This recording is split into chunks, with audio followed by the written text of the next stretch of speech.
Why exactly does a Muslim family hold the keys to one of Christianity's holiest sites? It's a genuinely fascinating anomaly, right? It's a physical reality that really challenges a lot of the assumptions we tend to make about the Middle East today. So, in this explainer, we're going to unpack a pretty bold historical argument from our source material that addresses exactly this question.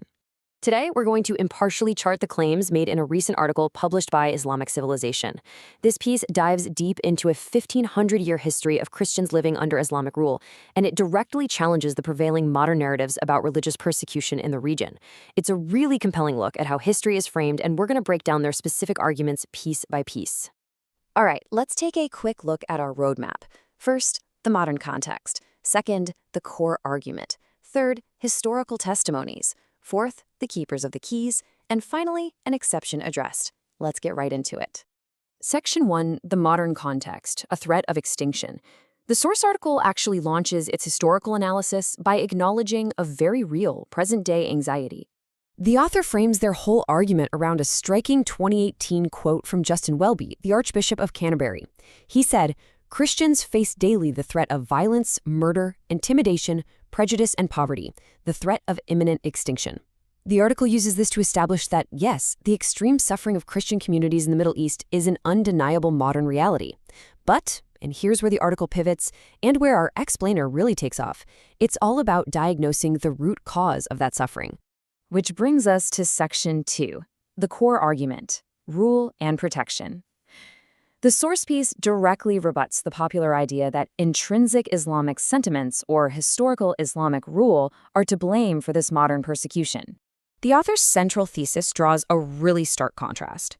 On one side, they assert that for literally over a millennium under the Khilafah, Christians and their churches were actively protected, which they argue is exactly why they still exist in the region today. On the flip side, they point to 1924, the abolition of the Khilafah, as the massive turning point. The source argues that the rise of nationalistic, secular states post-1924 is the actual cause of the current suffering. According to the text, these modern tyrannical rulers are the ones causing violence and poverty for everyone in the region, Muslims and non-Muslims alike. Section 3, historical testimonies, voices of the past. So how does the article actually back up this huge claim of long-standing tolerance? Well, by bringing in some distinct historical perspectives. The article cites Thomas Arnold, a historical lecturer at Aligarh Muslim University, who pointed out that when it comes to any organized attempt to force the acceptance of Islam, quote, "we hear nothing."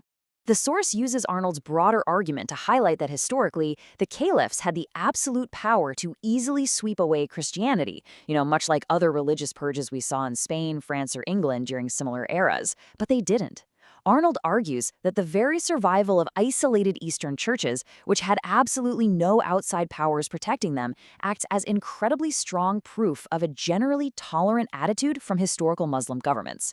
Building right on that evidence, the source shares the perspective of Hani Shakrallah, a Coptic Christian and former editor of the Egyptian newspaper Al-Ahram. He notes that nearly 1,500 years of Muslim rule didn't eradicate Egypt's Christian community. Rather, it maintained it so it could actually help shape the nation's identity. Shakrallah points out this grim irony that it's only now, just 2 centuries into the birth of the modern Egyptian nation-state, that people are suddenly imagining a Christian-free Egypt. Again, the source is using this to hammer home the point that the modern nation-state framework, not centuries of Islamic rule, is what currently threatens these ancient communities. Now, this historical argument stays kind of conceptual until we look at the physical anchor of the article's thesis. Section 4, Keepers of the Keys, a living symbol. Okay, let's dive into the fascinating detail that anchors this entire piece. The article points to the Church of the Holy Sepulchre in Jerusalem, which is, without a doubt, one of the holiest sites in all of Christianity. The source highlights this incredible fact that the physical keys to this church are, to this very day, held by the Nusaybah family, which is a Muslim family. And this is a physical reality that spans centuries. The church itself dates back to the 4th century, long predating the Islamic opening of Jerusalem. But when Umar ibn al-Khattab took control of the city in the 7th century, the source notes he entrusted those exact keys to the great Sahabi Ubadah ibn Asamit. And the Nusaybah traced their lineage directly back to him.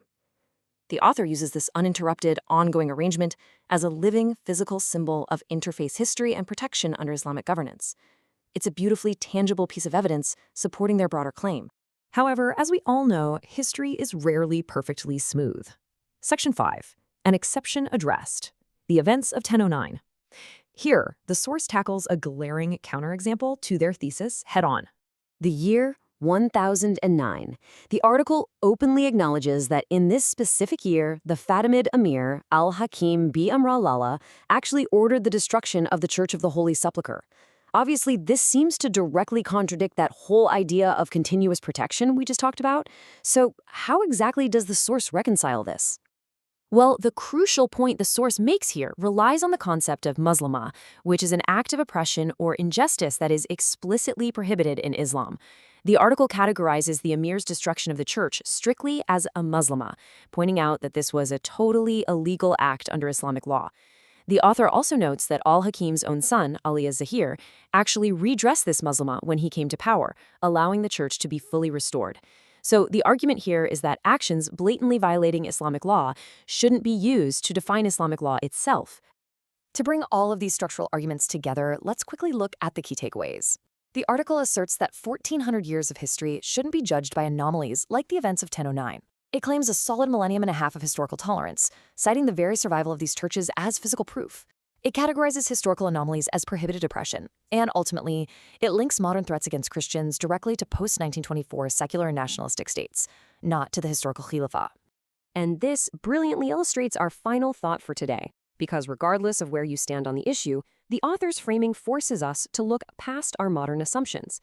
By pointing to ancient keys and historical anomalies, the text asks us to reconsider the absolute root causes of today's geopolitical struggles. So I'm going to leave you with this question to ponder.